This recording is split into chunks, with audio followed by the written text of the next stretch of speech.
Welcome to Two Guys, Two Questions, a chaotic, unscripted podcast. Yeah, surprise questions with no prep. I'm Ryan Keeton, a real estate guy who's happiest with an ocean view. And I'm Jarrod Greer, a retro toy fanatic / loather who may or may not have a Batman cape within arm's reach right now. You definitely do. You don't know that. From alligators to vibrators, superheroes to existential crisis, we cover it all. Plus, every month we'll bring in a mystery guest and try to keep things extra unpredictable. So if you like spontaneous conversations, French bulldogs stealing the show, and two guys who think they're funnier than they probably are, then you're in the right place. Yep. Well, enough of this. Let's do this. Two Guys, Two Questions starts now. Here we are, episode 2, and we still don't know what the hell we're doing. I've had a long conversation with the dogs. Franklin is supposed to get in his chair and sit down and be good. Now, whether he really will or not, I don't know. So what'd you do this week, Ryan? The whole lot of transitioning. Yeah, no, the week was good. Pretty good business week. And Sell any houses? did actually put a couple under contract. And just sent one over this afternoon. So just waiting for the response on that. Oh, well, I spent the week working in my store up in Huntington where your daughter quit, so we could have some people. And I really just wanted to clean the back room. I guilt tripped you. It had nothing to do with your daughter, to be honest. I've been trying to get the back room cleaned up, and it's one of those things that store does really well, but I can't ever make it. I don't know. I'm a little obsessive compulsive about like how the back room and the storage areas and stuff look. And I try not to go there. That way I don't get mad. It's one way out of sight, out of mind. Yeah. But then sometimes I go there and I spend 6 days remodeling the place. So that's basically what I've been doing. I've been up there from early in the morning, like 9 o'clock. That's pretty early for me. So I've been there from like 9 to close every night. So is that a year-round business that does pretty well, or do you see a peak, whenever it's like holidays or those kind of things, or is it kind of immune to that a little bit? Summertime and Christmas, when the kids are out of school, it's really busy downtown. Of course, a lot of it is traffic that you don't necessarily want. You don't want 25, 14-year-olds hanging out in your store. But occasionally they'll actually spend money. But, summertime's good. Christmas is good. I think summertime's just a function of the longer hours, to be honest. At this time of year, at 6 o'clock, it's dark and people go home. Yeah. So it is what it is. So how were you all affected, or how were you affected, I guess, with all this beautiful snow that we received? Shit, I was closed 3 days, I think, or 2 days at least. So that definitely hurts, It's money out the window. It hurts my son a lot worse than it hurt me, because every day is pretty precious for him and his little store there. And he ended up being closed. He's always closed on Mondays. And then we got the snow Monday night, I think, or something like that. Either way, he ended up being closed for like 3 days in a row, so he lost a pretty good chunk of sales. Wow. Sucks. You can't. The overwhelming majority of the kids that work for me are younger, more inexperienced drivers, so you can't really expect them to be out risking their only car and their livelihood and their life, I guess, to come to an entry-level job, Well, and there wasn't many people getting out there. I know that, myself, that, business-wise, it just might as well have been shut down for about a week or so. People were still communicating, people were interested, but there was just people that couldn't get out there. Do anything. I didn't leave the house. Sent 7,000 emails, caught up on email, but I spent 2 days, I didn't leave the house. We were talking about selling houses. That I come up with a really good question earlier today, I think. Nice. Well, maybe first. So I get to be first here. This is down the conspiracy theory rabbit hole, but also getting your insight as a realtor. Yeah, I gave the dogs bones in there. All I can hear is JR behind you chewing on that damn bone. JR, take the bone somewhere else, son. Anyway, the dogs are a recurring theme in this podcast, by the way. But anyway, my question is, I spent like those couple days here locked up in the house watching the fires out in L.A., and I know a lot of people out there.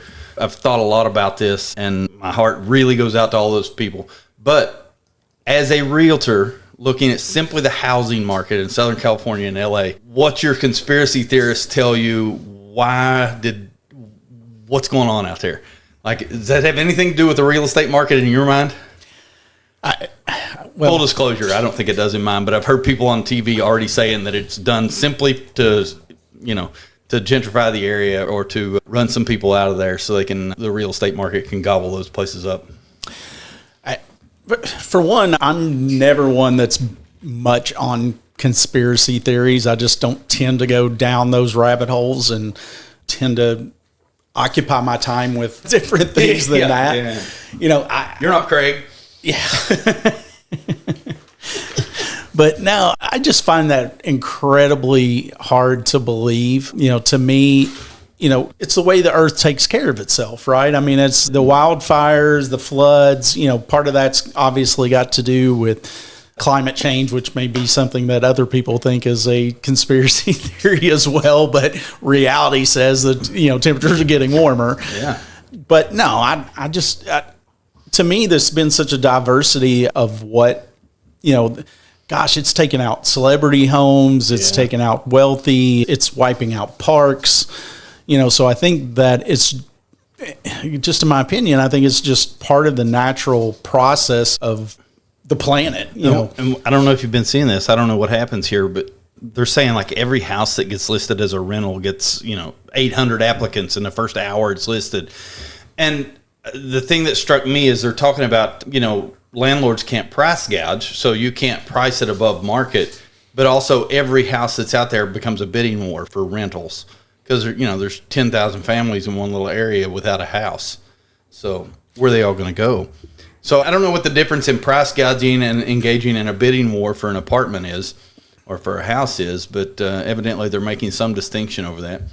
Well, I mean, in the housing market, if you're going to purchase, then you would have those situations, right? You have multiple offers. It's, we dealt with this tremendously, a couple years ago, ago, and we've seen lots of that. The protection on those kind of things for somebody that's buying in regards to a purchase is the appraisal, right? So the value still has to be supported. But a few years ago, weren't people paying like above appraisals for stuff or above?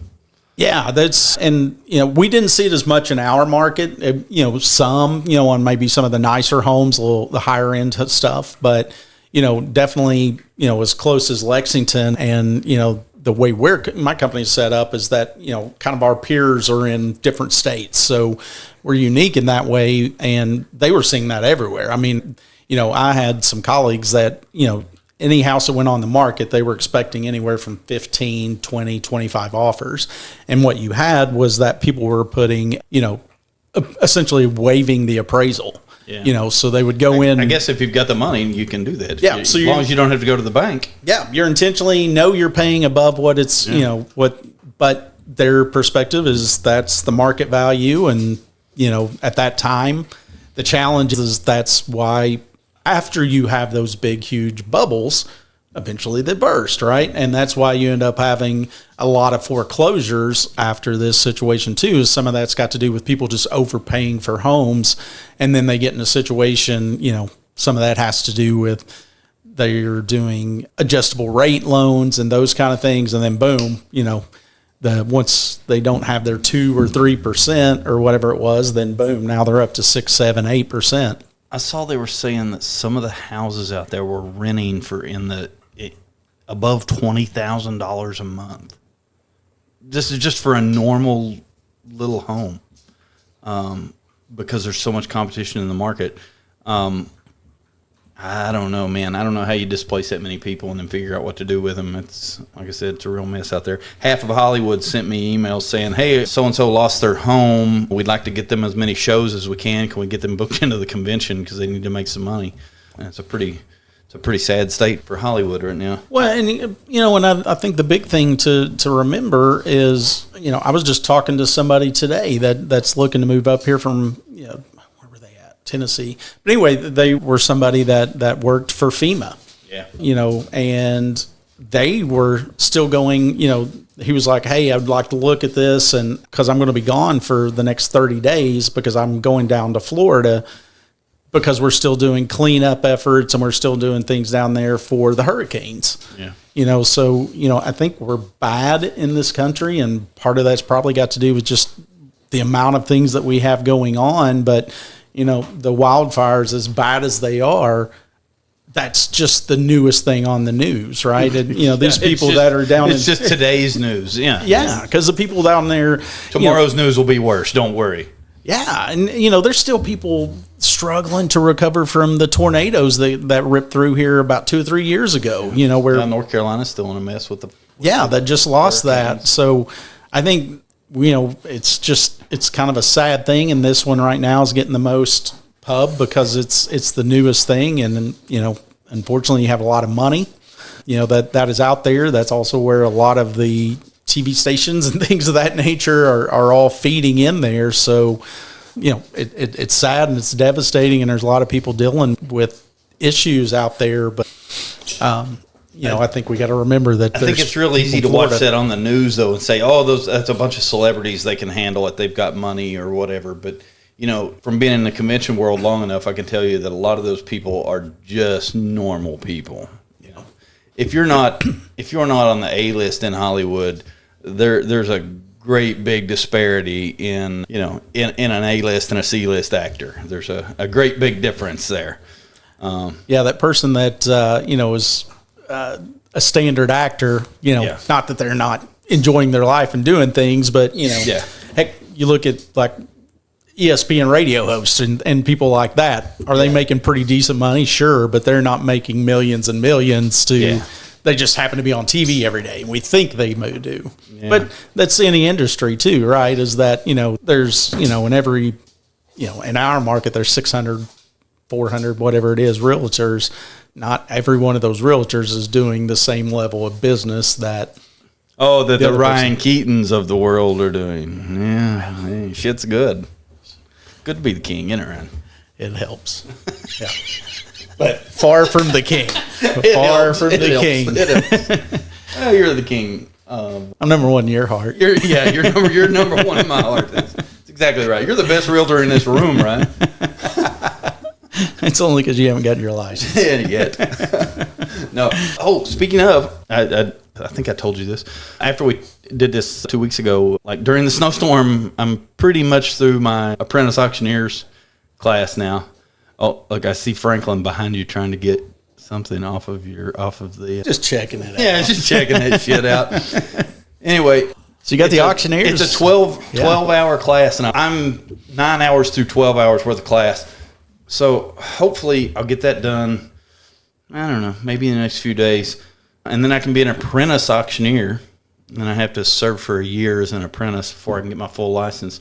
They recommend highly throughout this training thing I'm doing that you get your real estate license and your broker's license as you do it. That way you can go to somebody's house and sell everything they have. But it's also definitely fine to work with a broker. But the way I'm understanding it right now, basically in Kentucky, an auctioneer and a real estate agent are the same thing. Pretty similar, yeah. Yeah, pretty much the same exact thing. Just the mechanism of how you sell a house versus how I sell a house or whatever. Anyway, that should be fun. And then me and you are going to conquer the world of selling everything for everybody. Sweet. You sell a house, I'll sell a blender. Get it all out. Yeah. Get it moved on. Get it to somebody. Anyway, that's been my snowstorm. This is my life. So I signed up for the classes. It's 12 hours. I knocked the first 6 hours out in about 7 hours. Just powered straight through it. Since then, it's like I can't remember to go back to it ever. So I think I'm about 9 hours in now, but these online classes, it's this one guy talking, and they are so monotonous. He will put you to sleep right now. I don't know if the real estate classes online are like that or not. I mean, they're just really shitty PowerPoints. Yeah. I mean, a lot of the education for real estate has gotten better than it was years ago. So, but it's still primarily a PowerPoint but somebody's reading the PowerPoint to you. So you get That's the audio pretty, of them reading what you're reading at the same time. That's pretty much exactly what this is, and it's awful. Oh my God, it's awful. And I have now come to know you have to do 6 hours of continuing education per year to maintain your auction license. I don't know if you have to do that. Same way with real estate, yeah. Is it 6 hours a year? Yep. Okay. And then every 2 or 3 years, you have to do an additional code of ethics and some things like that to essentially keep you legal and legit. Yeah, the whole thing with auctioneering is mainly contract law, but they tell you 1,000 times through this training, here's what you have to do to protect yourself, but we're not lawyers. You should really just go talk to your lawyer about how to do this. We can tell you that this should be in a contract, but your lawyer should really write that contract for you. So 10,000 times they tell you they are not lawyers. They are just trying to teach you the law. Well, and that's the same way with real estate, right? I mean, the good thing about selling real estate is that they provide you state-approved documents. So as long as you're using those, they've done all the legal vetting. Yeah. And is that so? I've seen this or heard this said before. There's a difference in a real estate agent and a realtor. Yep. Being a realtor is part of a club, right? Essentially, being a realtor means that you've decided to be a part of the National Association of Realtors, and you're going to be held to a much higher standard code of ethics. It's a club. Yep. Right? Okay, gotcha. Yeah, it's a very high-end, very wealthy club because of the lobbyists. Yeah, right. It's essentially a club. You decided it is not much different than joining a local board and deciding to follow their guidelines. Are you still part of the real estate board, the board of realtors here? Yeah. Is Ben still doing that? Ben is, still doing the accounting work for the board of realtors. Is Ben still with you? Yes. Yeah. Love you, Ben. Yep. Fuck you, Ben. I just sent him a text. I hope he hears this. I just sent him a text like an hour and a half ago because I saw there was a car. Ben is, by the way, Ryan and I's mutual accountant, and we have a love or hate relationship with Ben. But I saw there was a car crash out by his office, so I really got worried about him. Sent him a text, checked in on him, and it's the first time he's replied to me in like a week now or something. So fuck you, Ben. I'm good to know you're alive, but fuck you. Anyway, what else? Your daughter? How's your daughter working out? She is doing fantastic. Okay, Ryan's daughter worked for me. He poached her from me. I spent the last year making her a good employee, and then he fucking poached her from me, which is not cool, Ryan. Yeah, the best part is I actually presented her to you originally as well. So. But that's like dangling some shit out there and then pulling it out. Yeah. But no, she is doing really well, and it's still early, so I mean, there's still layers that's kind of getting added, and as far as the training wise, but definitely. Have you started her down the road of getting a license yet? Yeah, which kudos to her. It was a kind of a mutual decision, but she presented it as well that she wanted to get really good at this, make sure that she understands and is providing what I need as an assistant and following through. And then once she's got that kind of, a good baseline for that, then she will go ahead and start working on her real estate license after that. So she's just keeping your calendar and shit right now? Keeping my calendar. She is, there's maintenance of my CRM. She is a lot of follow-up with previous clients. We have a lot of processes. I built a bunch of like Trello boards and kind of follow-up protocols and things of that nature. And that's, slowly bringing her up to speed on every bit of that facet because... Did I get a Christmas card from you as a realtor this year? I think I did. You did. Yeah. That's pretty snazzy right there. You did, with a personalized message. I was thinking it was pretty awesome. In all honesty, too, I actually go in and personalize every single one of those that I send out to clients. Is there a return on that? I get a lot. Does anybody ever say, fuck, I got a Christmas card from this guy, let's go buy a house? I think it's very much like a billboard, right? Yeah. Nobody ever calls you and says, hey, I saw your billboard and I want to come do business with you. Yeah, but if your Christmas card is on my refrigerator and I want to go look at a house I say, hey, there's a guy on my refrigerator that could probably sell me a house. Yeah, I get that. Yeah, and I feel like that's mostly what a good portion of that is that people, they will call. It's a kind of cool how many people do send me a message each time I send them a card or I do anything like that and just say thank you. And but in all honesty, and I know it's going to sound like BS, but I'm not sending those cards out with the hopes of getting business. But it is truly trying to make sure they understand I do appreciate because it's a decent amount of money. Even if you're as a buyer, you're paying for it. It's just wrapped up in the price of the house. So yeah. So how much marketing do you have to do now? A lot or no? Oh, do you even try to market yourself still? Oh yeah. I mean, I'm spending thousands, really? Each month between billboards, whether it be on Zillow, social media, those kind of things. I'm still. Do you have to pay for Zillow? Oh yeah. Yeah.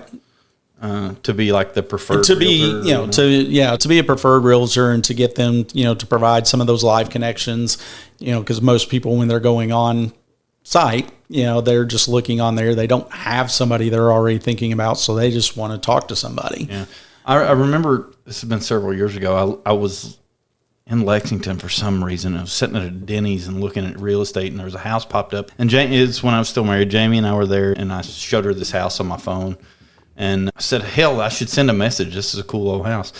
And this was through Zillow. I sent a message to the preferred realtor, and within 1 minute, that woman called me back and said, I can meet you there now. And I thought, hell, that's what we do. That's what a realtor does right there. Yeah. That's what we do. I've complimented you on that before because I've definitely seen my share of fuck up realtors too. But, I guess that's why you are who you are. So. I believe you said the king. Oh, did I say that? That's why you're the best realtor in this room. Yes, that gets me that honor. Yeah. All right. Well, what do you want to know? You got a question or no? I have a question, but mine got really expanded there. We moved from California to real estate to whatever, and I guess maybe that's what this is for. I don't know. I'm trying. I do desperately want to not somehow make this. Sorry, I'm dicking with this thing. Not make this thing about real estate or about what I do or about anything in particular, really. I don't know. I guess it's hard to deviate from what you know, and obviously real estate, and I can talk about comic books till I'm blue in the face, but I don't know that either one of those is what we really want to have a podcast about, or if we want to have a podcast about anything.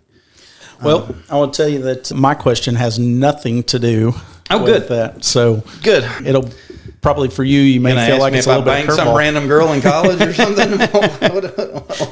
Unfortunately, I probably know that you did that. So. Yeah, definitely some random girls.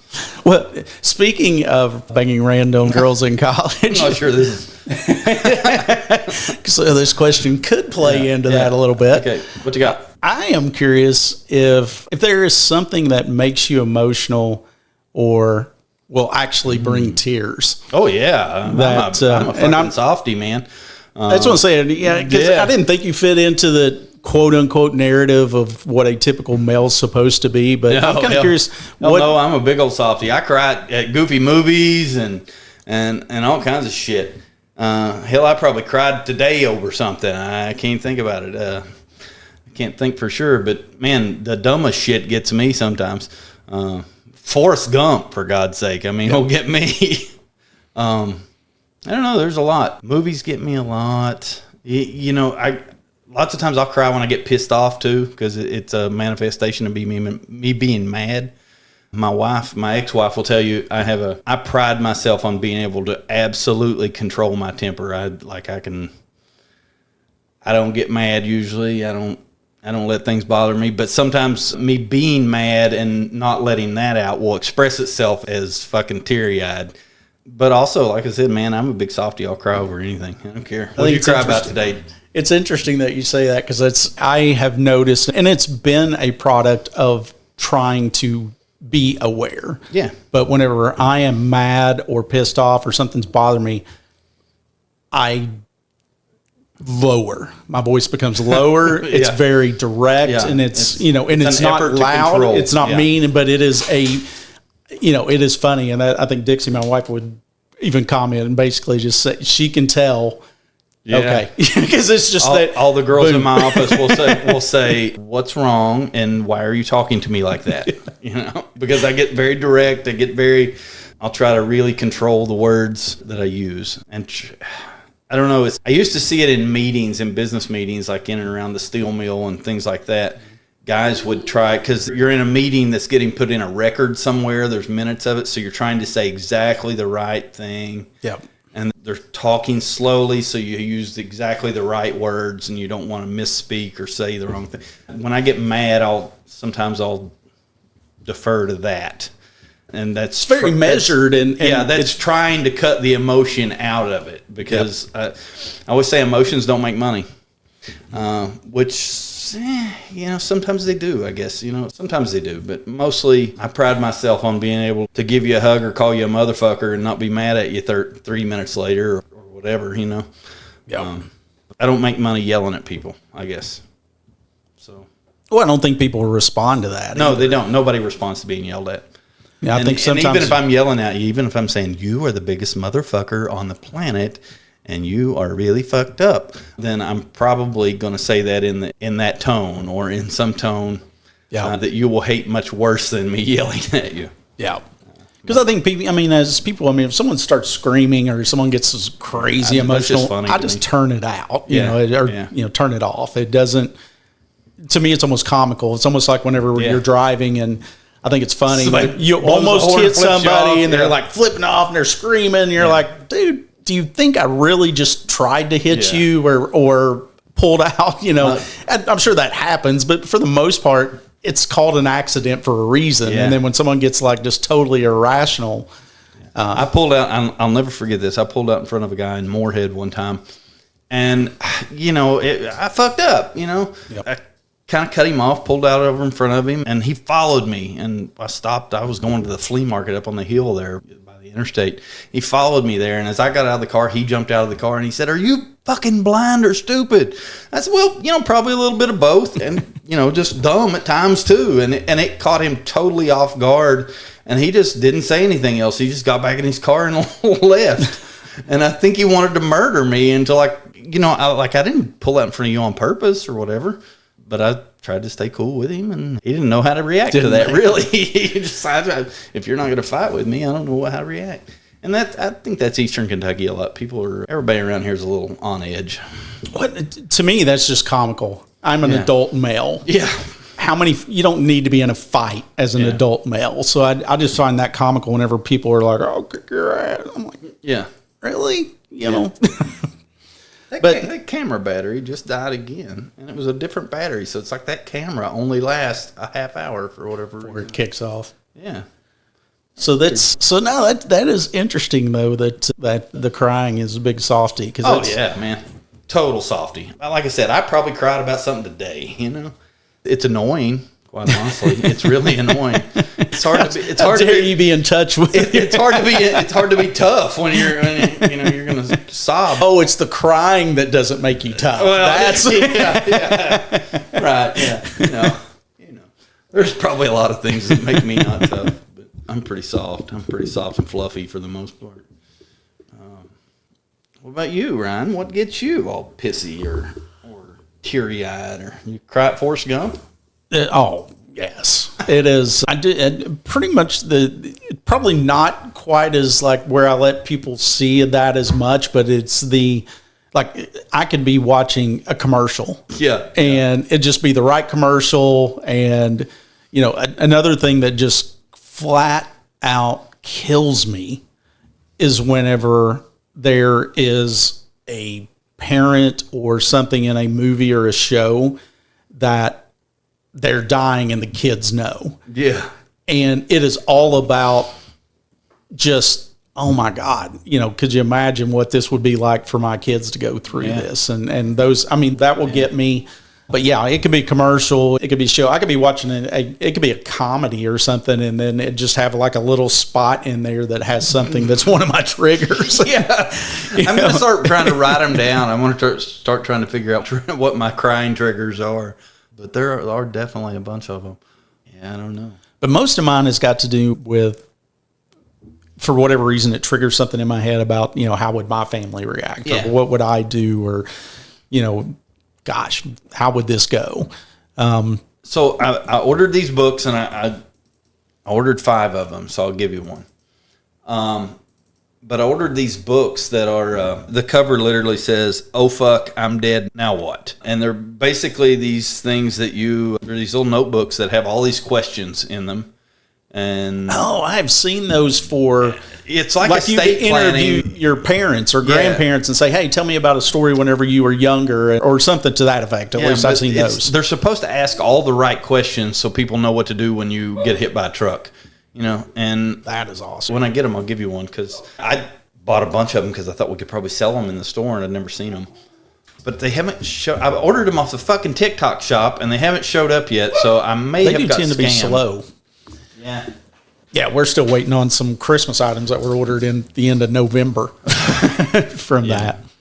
But now that is... They're going to shut fucking TikTok down, and then I'm not going to get my books. What's really happening? So the interesting thing will be, how emotional do we get as we're filling out those forms? Oh, I don't those books. I don't know. I'm pretty good.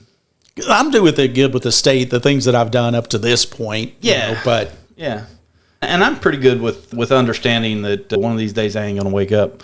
I won't tell you I'm not afraid of that, because everybody is. But at the same time, I'm very analytical about it. I am a planner by trade and by nature, so I want there to be a plan for getting hit by a bus, whatever that plan is. And that's kind of why I've started selling a lot of my stuff right now, is because I don't want my kids to have to deal with it if I get hit by a bus. I said that 13 times, but whatever. I think the big thing is, and especially on my side of things, looking at this, and you'll see this even more so probably if you get the auctioneer's license, is being on that other side and seeing what that family has to go through when there's not an estate. Yeah. How many houses have you sold for families whose meemaw just died and they need to sell his house? Yeah. It happens. Well, it happens all the time. I mean, because that's just the reality of life is, it's a circle for a reason. Yeah. And, some of those are good, but a lot of those can be challenging. And then if you get into a situation where, Mamaw didn't put, everything in writing and tell you what she wants to happen, then everybody's got a different opinion of what should happen there. So it can become difficult. And that's the last thing you want is, the family to be going, well, I think Dad would want this. Well, no, Dad would want this. And then they're fighting, and then now they've got no relationship for, moving forward. The whole family burns down because the one grandparent or the one parent that held it all together is gone. Yeah. I'm sure that happens a lot. I've cleaned out a lot of houses in those situations. It's never fun. Anyway. Gosh, man. I don't know how we're going to get past this dog thing. I think if I put them in the crate, they're good boys. But I think if I put them in the crate, they would just bark because they would hear us talking. Maybe I should just move this shit back to my office. And then we don't have to deal with the dogs. So now you're talking about up there back at the Sky? Yeah, we could go back to the tower. Although I keep telling myself I'm going to vacate that property, but well, now you've pretty much sold everything. I would have thought that would have been a nightmare, a year ago. Yeah. I've sold a lot of the stuff out of there. I still have a speeder bike from Star Wars up there, and a frozen Han Solo and Carbonite. Yeah, everybody needs those. So now, was there any portion of it that you did actually hold on to because you were like, okay, I'm not ready to quite let this go? The stuff that's not worth anything. So all the basketballs, all that stuff's gone. All that's gone. Yeah. Yeah. I still have most of my baseball collection, but yeah. But there's always. It's always an analysis. Is it worth more financially than it is emotionally? And for the most part, that's a yes for me, almost categorically. Because I have very little that I'm super emotional attached to that's worth any money. So it's usually a very easy situation for me to decide. Because most of the things I really like are worthless. Does that make any sense? It's interesting. So Yeah. But you said you kept the baseball then, right? Yeah, but lots of, the baseball's average autographed baseball is $100 or less, so it's not like I'm going to get fucking rich selling things that are cool. If they were worth thousands of dollars, I'd have probably got rid of them. But they're not. So I know one thing that we have figured out is that, like you said, we're not wanting this to be a real estate or a toy. Maybe you're going to have to dig a little bit, man. You're going to have to dig. It's your 2 questions. You're 67% of the time you're coming with a real estate question. Oh, real estate question. Okay, well, I've probably got 1,000 others. Wow, gosh, there's got to be more. We covered how your daughter's doing. I had like 13 questions there in that.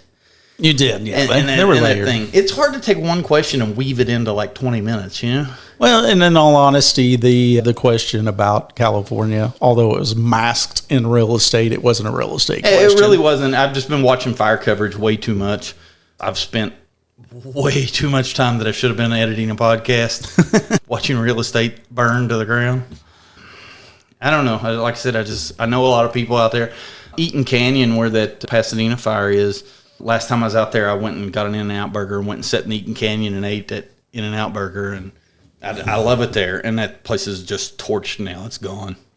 Well, I got a good buddy of mine that I did some music with that is a recording engineer at a pretty major studio and out in California. And he is now living in Nashville because they've moved him there because, they had to evacuate. Yep. So it's amazing the size of the U.S. and the amount of people and being in and not really living much else except for in, Kentucky, lived in a few places within Kentucky, but it's a small world. It's amazing how, there's probably not too many degrees of separation from most people to somebody that they know out there. We had Steve Gutenberg we had him at the con this past year. And I woke up the other morning, like 6 a.m, and Steve Gutenberg's on the news. They're interviewing him, and they don't know who he is when they're interviewing him. They're just interviewing him as a dude that was helping people move cars off the street and out of the fire. And the reporter says, "What's your name, sir?" And he says, "Steve Gutenberg." He said, "Oh, thank you." And they just go right on. And he's all over TikTok with that now. That the news interviewed Steve Gutenberg and didn't know who he was. So I guess that's kind of caliber people I get at the comic convention anyway. But Steve's a really good guy, and I don't know. It's horrible. I watch that all the time and think about that. Is in comic book news, how much do you know about bankruptcy? Very much. Not a lot. Yeah, so I got another message earlier from a friend in California who told me he was avoiding the fire. But so 60-second history of the comic book industry. In the 90s, there were a couple distributors that distributed comic books, and comic book shops got them from those. Somewhere in the late 90s, all of them went out of business except one called Diamond Comics. And Diamond Comics has distributed comics to every comic book store in the country since the late 90s. Diamond Comics filed for bankruptcy yesterday. So lots of people in the comic industry are freaking out about that. And my other friend in California sent me a text last night and said Diamond was into them for $70,000, and now they're not going to get that money. But bankruptcies are a shitty situation now. I don't know if I've got anybody to sell me comic books or not. What's interesting? So a million things come to mind. One, you're the monopoly and you have the corner on the market and it's still not profitable. Yeah, I think it's gross mismanagement. Yeah. More than they shut down about 6 months ago, they shut down one distribution warehouse and fucked everybody's orders up. And it's just been downhill from there. But you could tell 6 months ago there was something going on. Another company has now, actually 2 other companies have now stepped up and are going to take over distribution. Penguin Random House, which, is a massive ass company. They should be able to pull it off. But just curious to see how a major bankruptcy like that goes, because they're a big damn operation. And, thousands of stores were solely hooked to them as customers. So it's going to be really interesting to see how the comic industry shakes loose. I might be looking at real estate as a backup plan here pretty soon. But I would think a lot of times in something like that where especially if they're the only major game in town, is those still have to go out, right? There's still somebody going to be doing it. Marvel's still going to print them. They're just going to send them to Penguin Random House now instead of Diamond. So that's probably what happens, is that ultimately there's probably facets of the business that gets sold off or gets gobbled up, and it's your Penguin, your major players that tend to gobble that stuff up at that point. Get it on pennies on the dollar. Yeah. Oh, shit. What are we going to do with that TikTok, right? Do you think it'll actually go away? For a small amount of time. Do you? Yeah, I think. Well, I don't know. They might get a last-minute injunction or some bullshit, but the Supreme Court's already said no. They're not going to take it up. I think it probably goes away for 2 months, and then somebody gives Trump the right money or the right reason to reinstate it, or an Elon Musk. Somebody I saw on the internet today that Mr. Beast was thinking about buying it. Oh, wow! I figure he can probably afford it. I tell you though, if you're looking for some garbage television to watch that is just a mind fuck, watch the Beast Games on Prime Video. Games? No, I haven't seen that. Have you seen Kings of Tupelo yet? No. You need to fucking watch Kings of Tupelo, man. Is it some? Because that's what the Beast Games, man, is. It's a competition, so going into it. But they technically started out with 1,000 people, and then with the first episode, that had to be taken down to say 100. And is Mr. Beast who does it? Yes. Oh, okay. He's the host, and it is just brutal. Like, one of the things on there was you had like 10 people, and you had your entire row was going to be gone within a minute and a half unless you could convince one of those 10 people to volunteer themselves out. And I mean, he's giving away a freaking island, a 1.8 million island. The grand prize is $5 million. He's throwing money out there crazy. And the funny thing was that there was a situation there. He was like, okay, I will give whoever volunteers themselves out $25,000 just to say I'm gone. Mm-hmm. And there were whole rows that got blipped out because nobody stepped up and took the $25,000. And then there was another situation to where he kind of flipped it and said that the first person gets this, the other 7 people or whatever that's sitting here in line gets 0. So you got people trying to go, hey, I want to stay in the game. Let's go for the $5 million. We're not doing anything. And then he had hit, say, 50,000 or 40,000 or whatever number that was. And then people would I got to take that for my family and my kids. And then people are like, wait a second, you just said we ain't taking nothing. Yeah, $50,000 is life-changing money for a lot of people, man. I mean, I remember a time it would have been life-changing for me. Definitely. So that's what I said. There's a lot of mind games where he puts people in situations, and then the amount of people that there was some people in certain games or whatever, it was somebody had to decide they weren't going. There was one where he put 3 people in a box that essentially looked like a padded cell. And between those 3 people, only 2 of them could walk out. And he wasn't going to basically tell them, you have to do this or you have to do that. So the 3 of them had to sit in there and decide between the 3 of them that I'm getting nothing. I'm walking out here because I just want you to go forward. How do you convince? There was a lot of dirtiness in that. There was one room where there was 2 brothers, and you picked your own teams, right? Yeah. And what he did was he had everybody pick their own teams before he told them what they were going to do. So everybody picks their team, friends. Ooh, I'm going to get my friends, and these people are going to back me up. And then, oh no, by the way, you're going into a box, and only 2 of you can walk out of it. The other one has to, handcuff themselves to the inside of the room. My dad's 70. How old is my dad? I guess he's 75 now, and he fucking loves Mr. Beast. He talks about him all the time. That's amazing. He's always coming up with, I got a good idea. I need to submit to Mr. Beast. I had not paid much attention to him, and I thought I didn't like him. Yeah. But this, we just watched the show. We're like, all right, we can't find anything else to watch. Let's put on an episode and see how bad could it be. Yeah. We watched it in 2 days from start to finish, and we're waiting for bated breath to get that, the next episode to drop. This has been a long time ago when they were saying, you know, like an average video he shot for YouTube, they'd spend $1 million on, but it would make $3 or $4 million, you know? I don't know. It's crazy to think what you can do on YouTube with just some good fucking ideas, you know? Yeah. Very creative. I guess that's why we're trying to have a fucking podcast. Maybe. I don't know. Like, I don't even know. You don't know why we're having a podcast? I don't know why we're having a podcast, but it's something to do, I guess, you know? Well, eventually people will want to hear what we have to say, I think. You think so? I don't know. Somebody will. Somebody will. Our moms, maybe. Somebody listens to these things, right? But no, shit, you come here, you get to hear about wildfires, you get to hear about bankruptcy, you get to hear what makes us cry and get emotional. We're taking people on a journey. At least that's my plan and my goal with this is just to be honest and real and cathartic. Yeah. Maybe we don't ever have to put it out. Maybe we just have it as archives. We'll use it for our own therapy later. We could put it with the book. With the book that we're going to fill out about what happens when we get hit by a bus. And by the way, here's some bullshit. That we put down on video once. We need to have a guest one day to see if that works.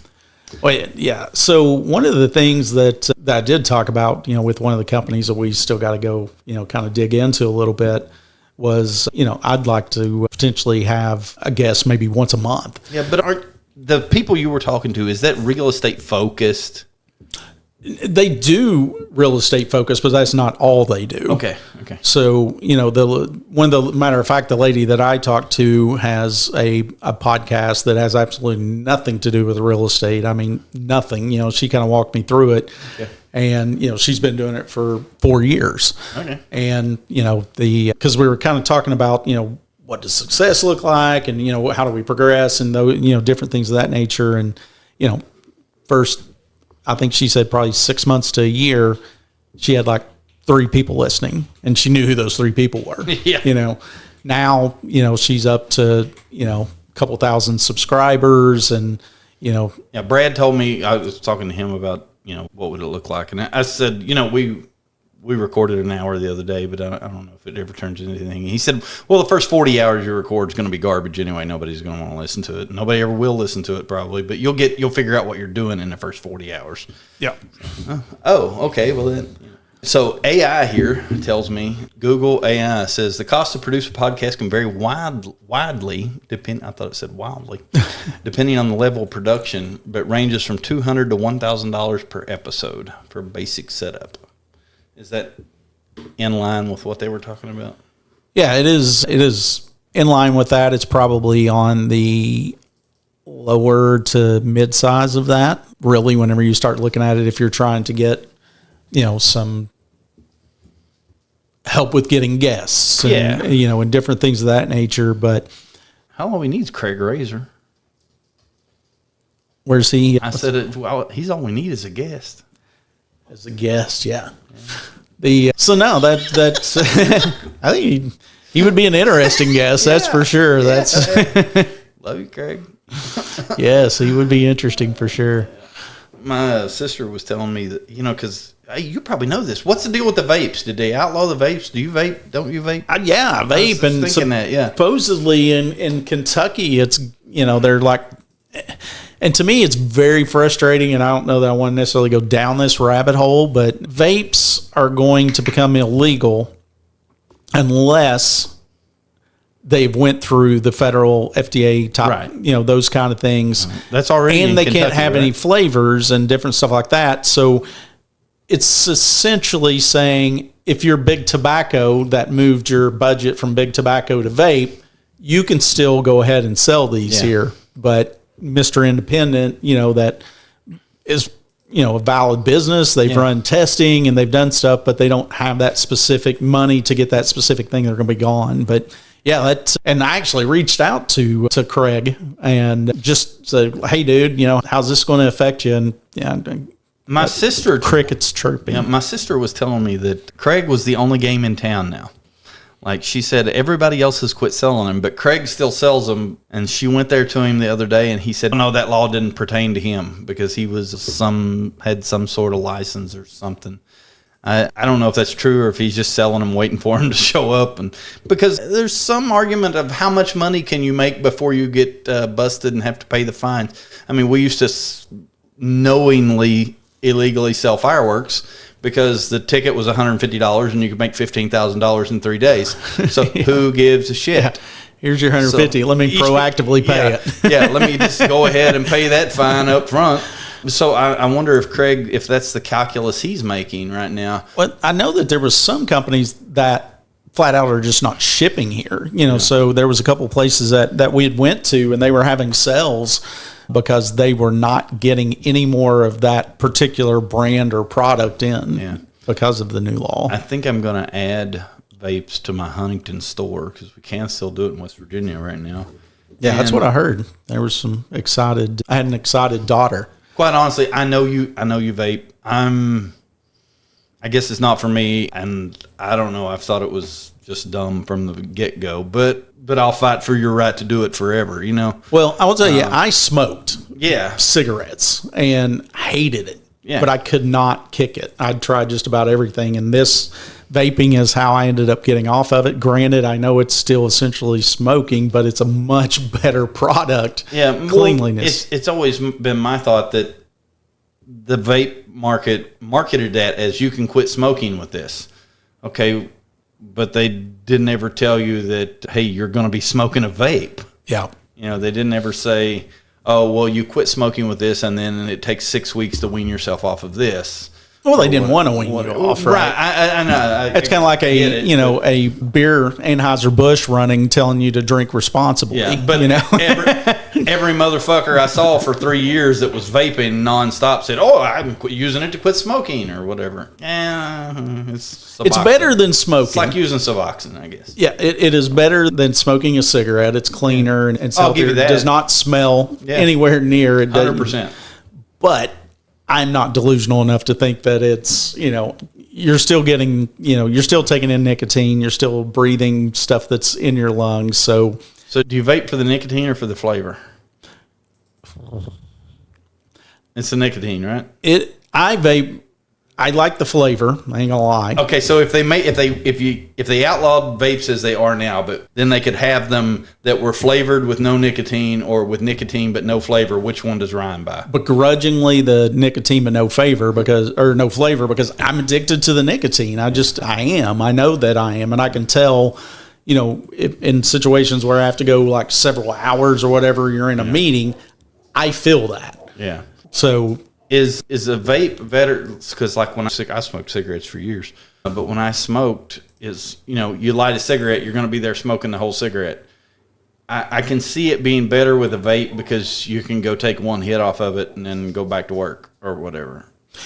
Well, yeah, and I mean, because that's essentially what I will do is you just sitting there and you step outside, take one. Yeah. Well, but it doesn't smell, and it smells like the one that I've got now. I mean, it smells like graham crackers and stuff. So it doesn't affect it. So that's the other thing too.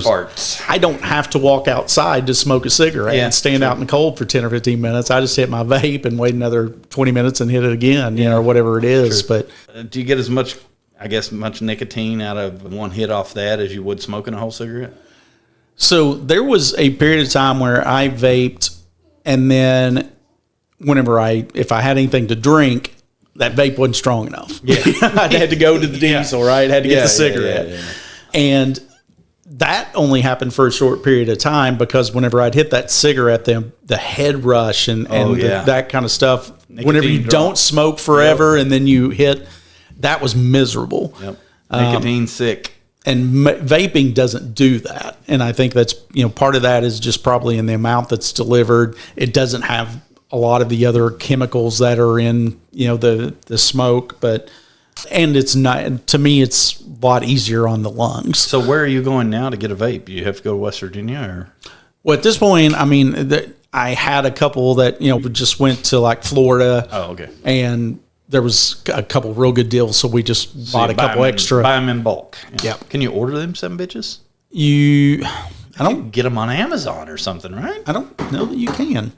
Huh. But we will do probably the same thing that we too for like any other chemicals that you may I'll go to Michigan and get myself a vape, or just drive over the bridge to Ohio at this point. I guess you can go to Evident.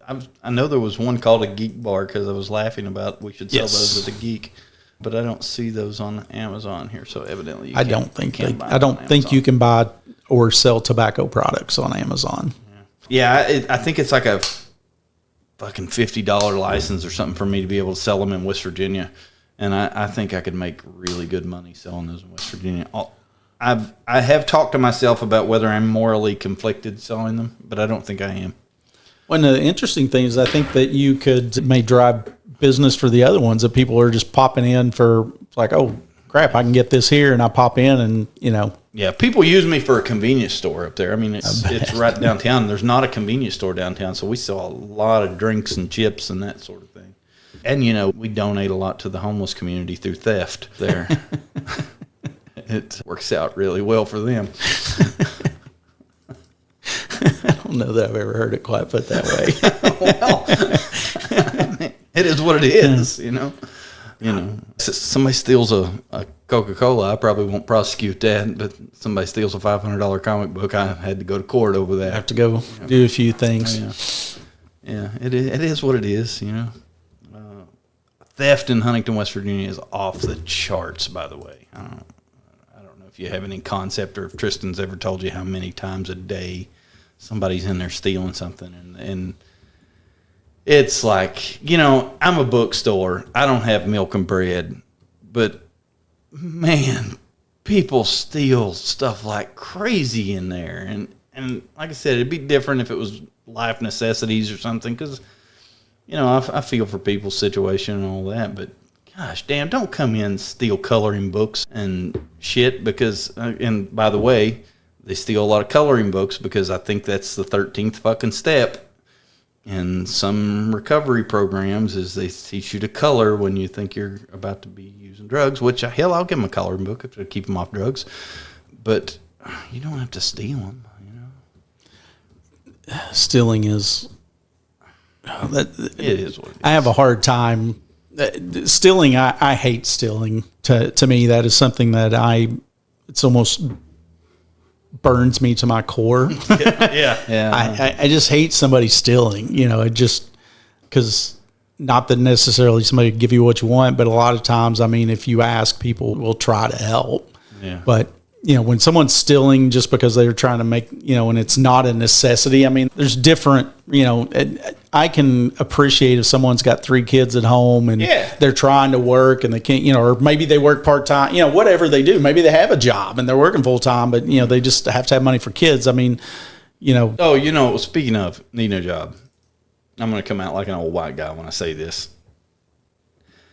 As much snow as was on the ground, and I called every fucking person I could think of trying to get snow removal done on my driveway. If you have a shovel or could have stolen a shovel somewhere, you could have made a fortune through this last snowstorm. And there's so many people say, well, I can't find a job. My neighbor Randy up here, I remember 3 winters ago, went and bought a side-by-side. And there's some privilege here.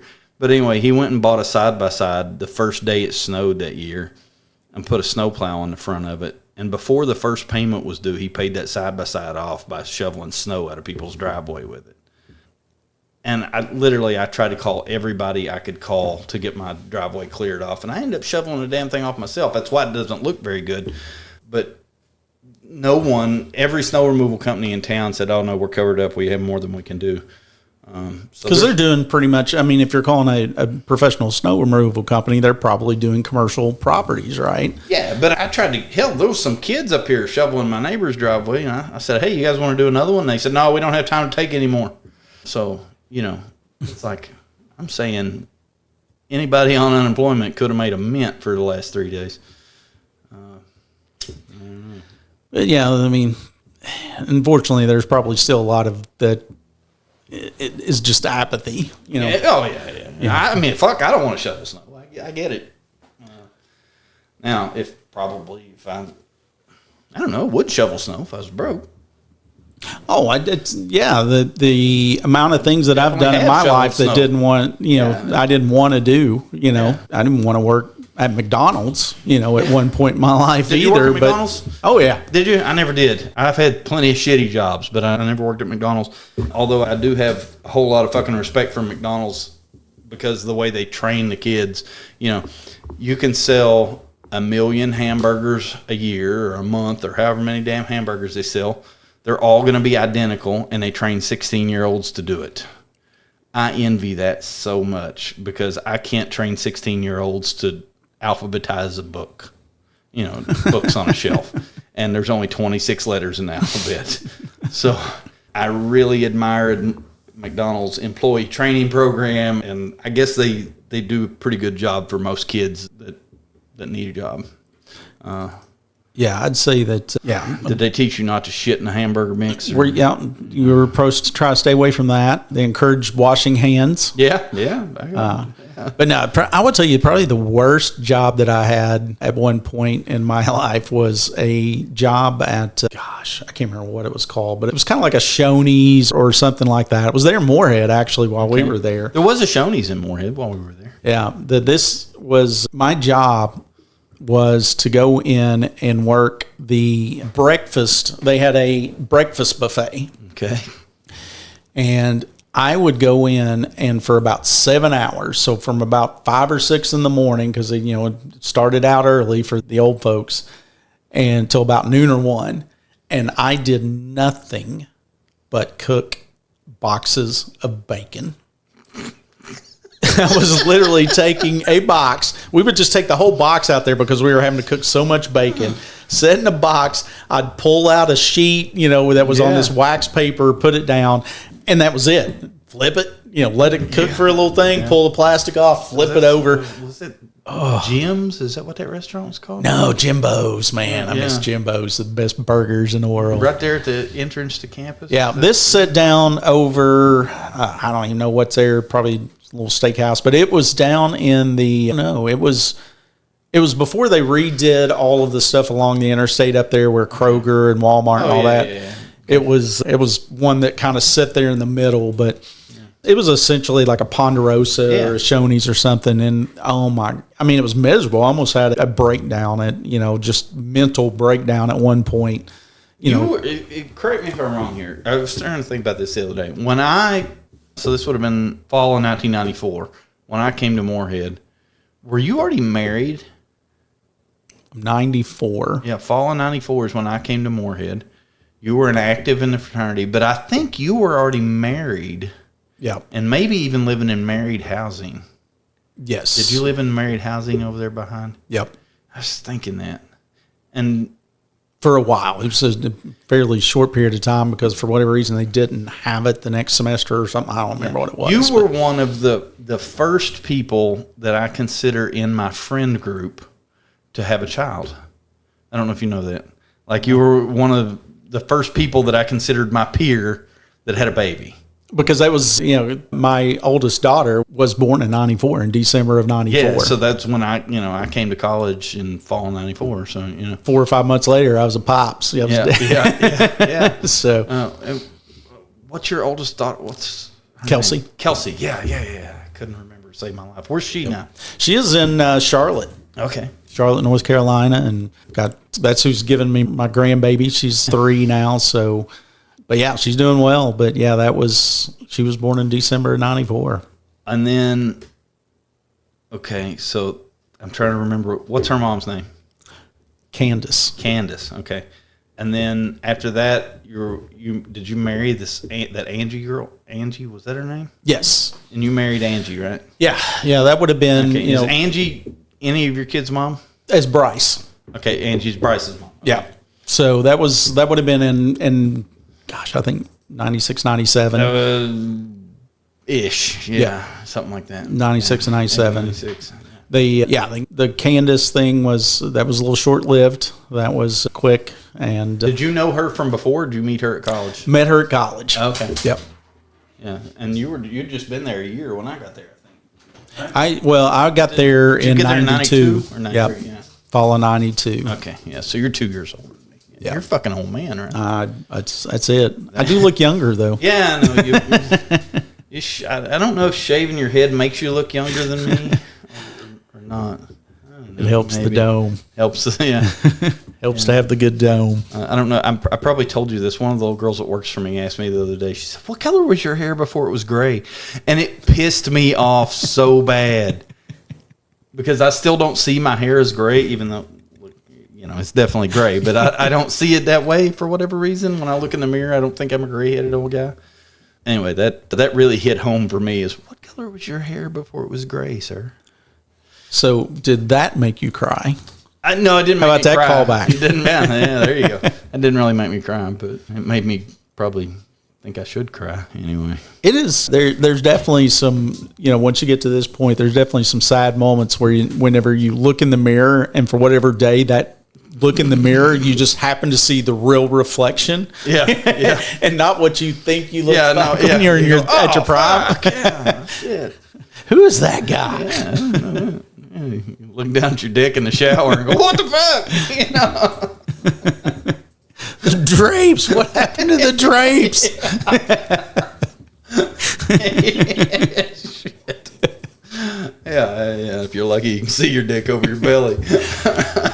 Now, luckily, I don't have that one. I do. I don't have the belly. Yeah, I gotta go to the gym. Yeah, see, but the good thing is, you could have just let that slide, right? You're not going to be standing up on the podcast, so it's audio. Yeah, you could I could have. Yeah, yeah. I don't know. I sit like this a lot. So yeah, it is what it is.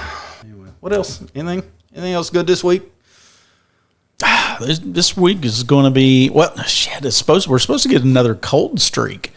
So I think next week's supposed to. I think there might be some days where we're in the negatives. Shit! I just thought of something. I probably got to break some bad news to you here. Hold on, let me look here. Google. Here, I'm going to show you the old calendar here. Your spreadsheet. Ryan laughs at me because I keep my calendar in a spreadsheet. Look here, record a fucking Ryan Keeton podcast. Let's see. I am going to Texas next week. Texas. So I don't know when exactly. I have to be in Arlington, Texas on Thursday and Friday. So did I see Wednesday? Yeah, we can do it Wednesday if you want. If you're not doing anything else, we'll do it Wednesday. Well, you have, just looking at your thing there, you have several that you've put on Wednesday. Yeah, I was trying to do one by myself on Wednesday, but I've never done it. Never. I cancel it every Wednesday. So, look here, I stuck to this one. But we can do that here. We'll just move this up here, take that out.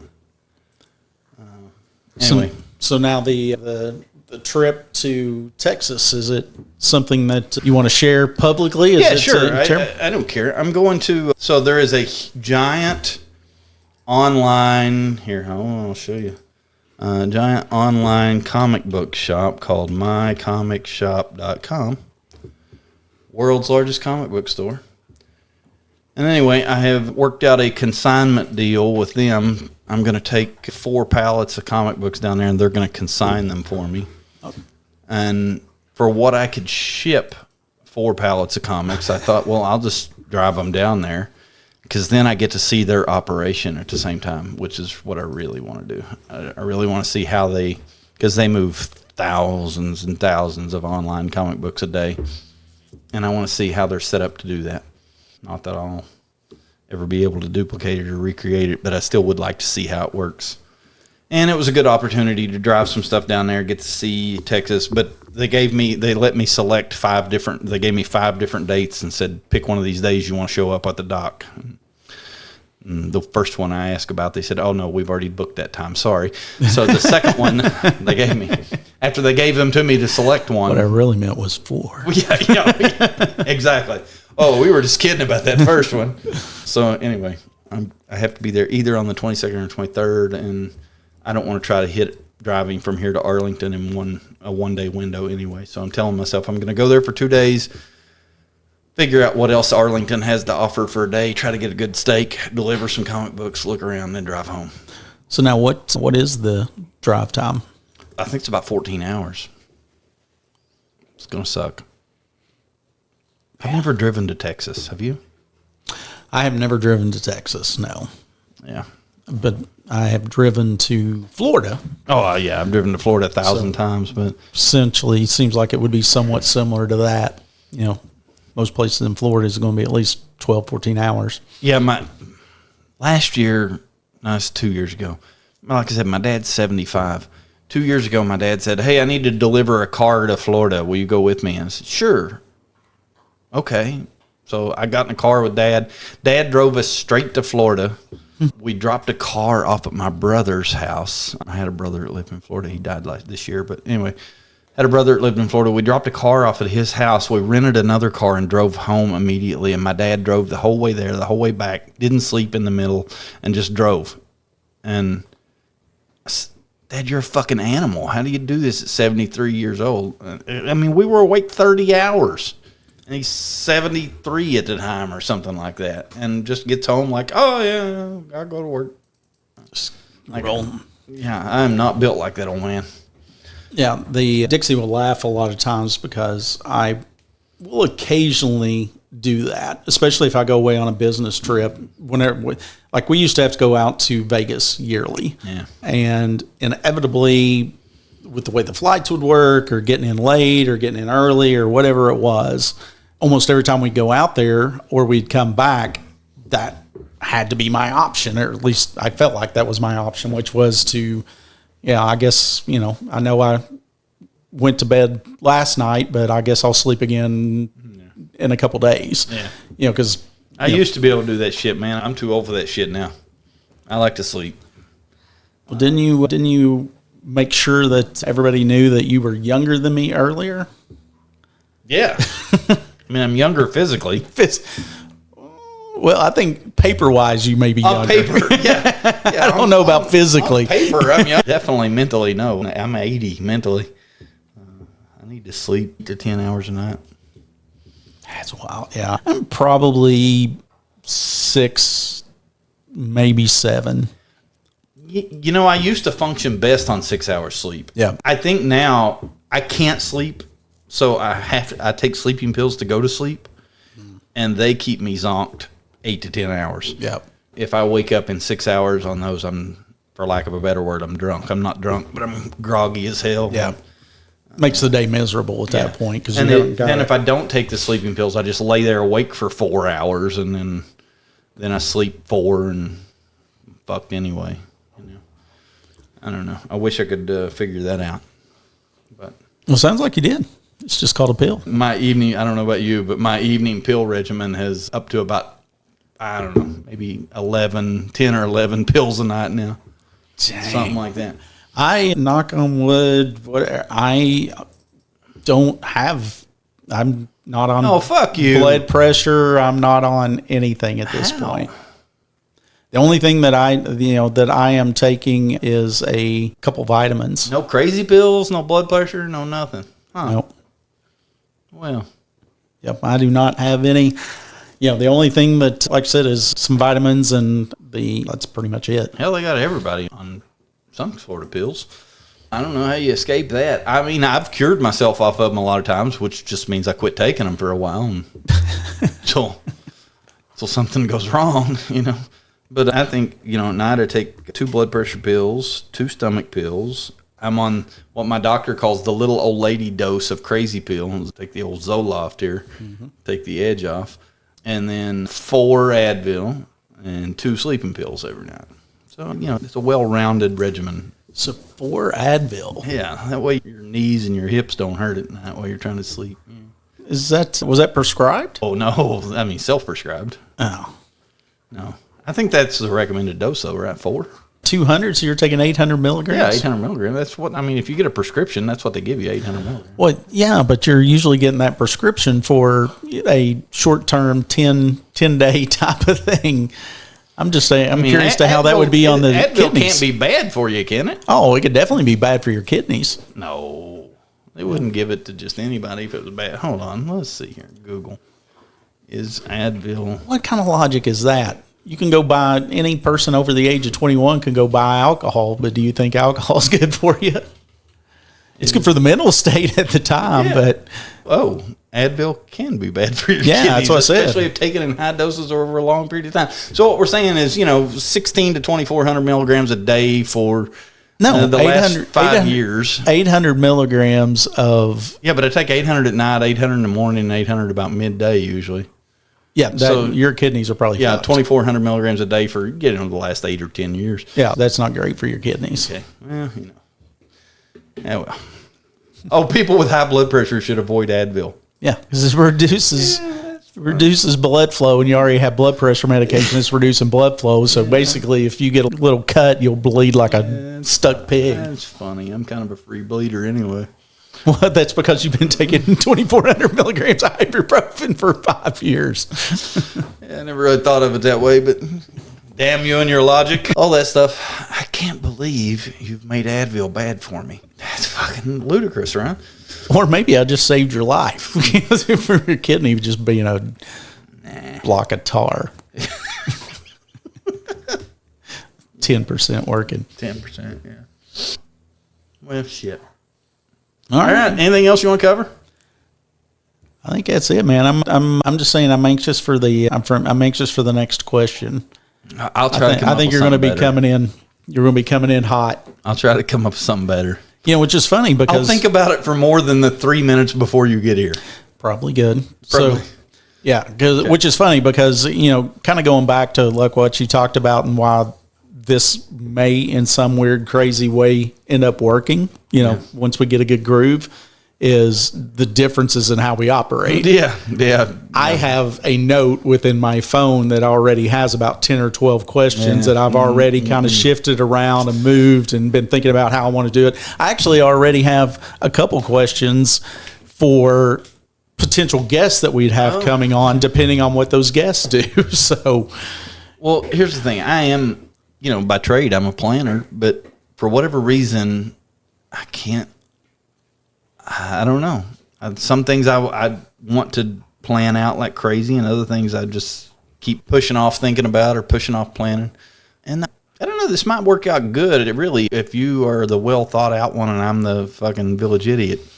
Well, but the thing is that you also, too, probably by doing it this way, is you're not going to talk yourself out of a question. Yeah. Like there's been a couple different times where I've like, no, that's too close to something else that I've done. Where, or whereas, well, that may have got a different nuance, in the way it goes. So, yeah, we'll come up with something. Whatever works. All right. Well, I'll let you go. Amanda's going to come over here in a minute, and I'm going to get something to eat. Have you eaten anything? You hungry? No. That's as soon as I left Dixie House. Shit. Look at playoff music. Yeah, did I just win an Oscar? Yeah. What's it? Or a Webby or whatever they'd be called? Oh, well, yeah, guess not. Yeah. Well, I need to get us some legitimate sound effects that we can use. Anyway. All right. The other thing we have the ability to do, even, by the way, if we don't get a guest, we could Skype somebody in for a guest. Or is Skype still a thing? Do people use Skype? I think people still use Skype. And in all honesty, some of the thoughts going in my head of who I would potentially want to target or the types of people I'd want to target are going to be people that we're going to have to pick up either through Zoom or through this, and some of the people I think that for you would be interesting in just kind of the world that you live, and they're not necessarily coming on to talk about we're not necessarily looking for people to come on and talk about comics or toys or TV show or whatever, but that's going to be natural if that's what they do, and just some of the getting to know them. But I just think we could potentially have some pretty cool people that jump on here and just shoot the shit with us, and bring their own question and kind of have it more organic. So, like I said, that's another thing too. I've already kind of went through and started making a list of like a dream. All right. Make a list. We'll do something. All right, man. All right, kids. See ya. And just like that, another episode of Two Guys, Two Questions is in the books. We laughed. We learned. Well, we mostly just laughed. Yeah, and if you made it this far, congratulations. You now have random knowledge you never asked for. You're welcome. Don't forget to follow, subscribe, and leave a 5-star review. Or don't, but just know if you don't, we're bringing back the squeaky toys. Oh, it's coming back either way. Until next time, same two guys, two questions, and absolutely no idea what we're doing. Perfect.